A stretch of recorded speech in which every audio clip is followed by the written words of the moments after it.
Hello दोस्तों, हम आपका फिर से स्वागत करते हैं। आज हम आपके साथ शेयर करने वाले हैं पार्थिव शिवलिंग का निर्माण कैसे किया जाता है और उसकी कैसे पूजन की जाएगी, वो आपको हम एक एक स्टेप इस वीडियो में दिखाएंगे। तो आप वीडियो में बने रहे। चलिए हम इसे स्टार्ट करते हैं। यहाँ पे हमने मिट्टी ले लिया है एकदम। आप कोई भी साफ़ सुथरी जगह का मिट्टी ले ले। अगर आपके पास मिट्टी नहीं मिल रही है तो आप अपने गमले में से मिट्टी ले लें और उसमें थोड़ा सा जल या गंगा जल या फिर कच्चा दूध का छींटा मारकर उस मिट्टी को एकदम सॉफ्ट कर ले पानी के फुहारे के साथ। तो यहाँ पे हमने मिट्टी को अच्छे से तैयार कर लिया है। अब उसके बाद हम यहाँ पार्थिव शिवलिंग का निर्माण कर रहे हैं। हमारे घर प्रत्येक त्रयोदशी को पंडित जी आते हैं और वहीं पार्थिव शिवलिंग का निर्माण करते हैं और हम सब पूजा करते हैं। तो सोचा आपके साथ मैं वीडियो शेयर कर दूं, शायद आपको इससे थोड़ा ना थोड़ा लाभ मिले। तो यहाँ आपके पास अगर पंडित जी आते हैं तो इस तरीके से आप पार्थिव शिवलिंग का निर्माण करवाएं। वो जैसे भी करवाते हैं आप कर लीजिएगा। और यहाँ पे आप एक एक स्टेप देखिए हम लोग कैसे पूजा करते हैं। तो यहाँ पे आप पार्थिव शिवलिंग का निर्माण कर लीजिएगा। कहा जाता है कि महीने में एक बार पार्थिव शिवलिंग की पूजन करने चाहिए। पूरे परिवार के अगर लोग करते हैं तो बहुत ही अच्छे है। अगर पूरे परिवार के लोग नहीं कर पा रहे हैं तो एक ना एक व्यक्ति को जरूर करना चाहिए। तो यहाँ पे हमने पार्थिव शिवलिंग के निर्माण के बाद बाकी की जो भी सामग्रियाँ हैं वो सब हमने रख लिया है। चंदन, अक्षत, मौली, बेलपत्र, फूल, पान के पत्ते, अक्षत, पंचमेल, दिया, धूप, यही सब सामग्रियाँ होती है।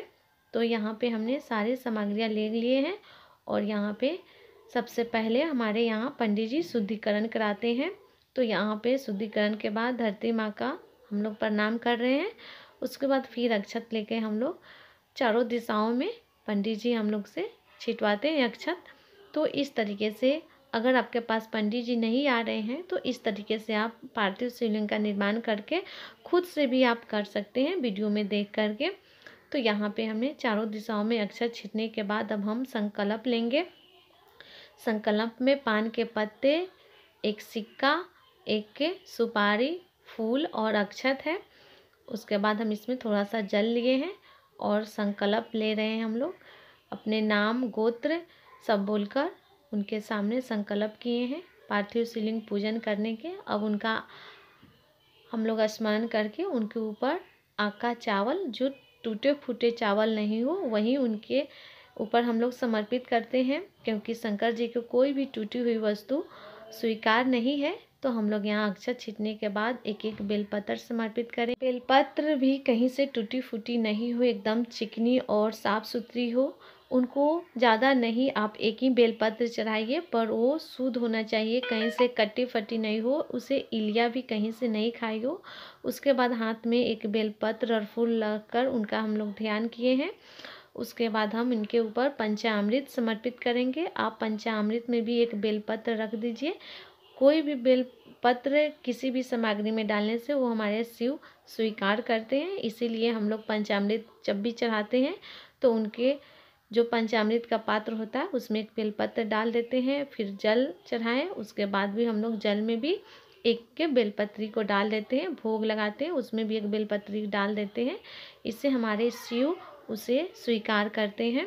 तो यहाँ पे हम लोग पूरे फैमिली एक साथ बैठकर और उनकी पूजन अर्चना करते हैं। इससे बहुत ही सुख शांति का अनुभव होता है। घर में कोई भी नेगेटिव ऊर्जा होती है वो दूर चले जाते हैं और हम पे सदैव मेरे शिव की कृपा बनी रहती है। तो मैं आप सबसे भी कहूँगी कि आप एक ना एक बार महीने में पार्थिव शिवलिंग का पूजन कराएं। तो पंचामृत का स्नान कराने के बाद जल से स्नान कराए हैं। उसके बाद हम मौली जनेऊ चढ़ाने के बाद चंदन उनके ऊपर समर्पित करेंगे। चंदन, गुलाल, अक्षत, यही सब जो भी पूजा की सामग्रियाँ होती है एक एक करके उनके ऊपर हम लोग समर्पित करेंगे। उसके बाद समीप पत्र, उसके बाद माता के लिए हम लोग यहाँ पे सिंदूर का प्रयोग करते हैं। तो हम लोग माता को पहले सिंदूर समर्पित करेंगे। माँ पार्वती को सिंदूर लगाने के बाद वही हाथ हम लोग अपने सर में भी लगा लेते हैं। इससे सुहाग की जो उम्र होती है वो बढ़ती है। तो यहाँ पे अब उन सारी सामग्रियाँ चढ़ाने के बाद फूल समर्पित कर रहे हैं। कुछ हमारे बाग में पत्तियां मिल जाती है वो हम भी समर्पित कर देते हैं, जैसे आंकड़े का पत्ते, समी पत्र। गणेश जी को हम लोग दूर्वा समर्पित करेंगे और यहाँ पे हम भोग अपने महादेव जी को समर्पित करेंगे। भोग में एक बेलपत्र को रख देंगे और हम लोग 3 बार आचमन करेंगे। तो यहाँ पे आचमन करने के बाद यहाँ पे उनको हम सुपारी दे रहे हैं। पान का एक बीड़ा बना दिए हैं, उसमें सुपारी, लौंग डालने के बाद, इलायची डालने के बाद उनको समर्पित किए हैं। उसके बाद हम यहाँ पे अग्निदेव को यहाँ पे हम हवन करेंगे। तो 5 बार 7 बार यहाँ पे हम हवन करेंगे, जितने बार भी आप कर सकते हैं, 5, 7, 11, 51, 108। तो हम लोग यहाँ पे 7 या 11 बार ही करते हैं। तो इस तरह से हमारी जो पूजा है वो प्रत्येक त्रयोदशी को होती रहती है। यहाँ पे हवन करने के बाद हम इनकी आरती उतारेंगे। आपको जो भी आरती आती है वो आप कर सकते हैं, जैसे कर्पूरी गौरम, करुणा अवतारण। अगर नहीं आरती आ रही है तो इसे कर दे, या फिर शीश गंगाधार पार्वती, या फिर जय श्री ओमकारा। जो भी आपको आरती आ रही है वो आप आरती करके लास्ट में आप कर्पूरे गौरम, करुणा अवतारम, ये आरती की किताब इजी से मार्केट में मिल जाते हैं। अगर आपको आरती नहीं आ रही है तो आप किताब से भी देख कर सकते हैं। तो इस तरीके से हमारे महादेव की आरती करते रहिए। मैं तो आपको कहूँगी 1 बार या फिर 2 बार महीने में आप पार्थिव शिवलिंग की पूजन जरूर करिए। अगर आपके पास पंडित जी नहीं आते हैं तो खुद से निर्माण करिए।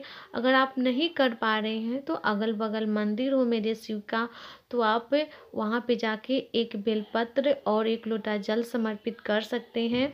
इससे आपको क्या फ़ायदा मिलेगी, जब आप जल चढ़ाएंगे तो आपको खुद एहसास होगा और खुद आप अनुभव करेंगे। हमारे कहने से अगर आप जाएंगे तो मुझे खुशी मिलेगी और हमें लगेगा कि जो हम वीडियो बना रहे हो वो शायद थोड़ा ना थोड़ा कल्याणकारी है। तो फ्रेंड्स, अगर वीडियो हमारी पसंद आती है तो प्लीज़ लाइक बटन दबा दीजिएगा और आप हमें कमेंट में हर हर महादेव या फिर श्री शिवाय नमस्तुभ्यं ज़रूर कहिएगा। हमें आपका कमेंट का इंतज़ार रहेगा। वीडियो पसंद अगर थोड़ा भी आती है तो आप हमें कमेंट में 1 बार श्री शिवाय नमस्तुभ्यं या फिर हर हर महादेव का कमेंट जरूर करिएगा। तो यहाँ पे अब आरती हो रहे हैं, हमारे पूरे परिवार के लोग आरती में सम्मिलित होते हैं। ऐसा लगता है कि हर त्रयोदशी को हमारे घर में एक बहुत ही बड़ा कोई पूजन सामग्री है, पूजा हो रही है। इस तरीके से सारे लोग हमारे घर में विश्वास और श्रद्धा के साथ पार्थिव शिवलिंग का पूजन करते हैं और उनका आशीर्वाद लेते हैं। तो यहाँ पे आरती करने के बाद हम 3 बार जल से आचमनी करेंगे आरती को। उसके बाद हम अपने महादेव को आरती दिखाएंगे। उसके बाद हम खुद लेंगे, बाकी के जो घर में सदस्य सबको आरती दिए हैं। उसके बाद हम हाथ में फिर से कलश का पात्र उठाएंगे और दोबारा द्वितीय स्नान हम अपने महादेव को कराएंगे। द्वितीय स्नान कराने के बाद हाथ में हम फूल अक्षत लेकर इनसे हम माफ़ी मांगेंगे कि हे मेरे महादेव, हमसे किसी भी प्रकार की गलती हो गई हो, हमें कुछ नहीं आती है, हम नादान हैं, नासमझ हैं। आपकी कृपा से मैं आपकी पूजन अर्चना की हूँ, सेवा की हूँ, उसमें किसी प्रकार की गलती हो गई हो, धूप दीप नैवेद्य सब जो भी समर्पित की हूँ सब आपकी कृपा से, मैं आपकी जैसी भी सेवा की हूँ उस सेवा को स्वीकार करिए। मुझे आपकी सेवा नहीं करने आती है, पर आपकी कृपा से मैं सेवा की हूँ, उस सेवा को स्वीकार करिए। मैं आपकी शरण में हूँ, दया की पात्र हूँ। इस तरीके से करके आप क्षमा मांगिए और फिर से अक्षत हमारे शंभू पर डालिए और उनका विसर्जन करिए। विसर्जन करते समय उनको हम उत्तर दिशा में थोड़ा सा ऐसे टच करके हिलाकर और उनको सुला देंगे आराम से। उसके बाद पंडित जी से हम लोग आशीर्वाद लेंगे। उसके बाद हम लोग की पूजा जो है वो समाप्त हो गई। तो उम्मीद करेंगे फ्रेंड्स कि आपको ये वीडियो थोड़ी ना थोड़ी उपयोगी लगी होगी। तो फिर मिलते हैं एक नए वीडियो में नए पूजा सामग्री के साथ। तब तक के लिए बाय बाय।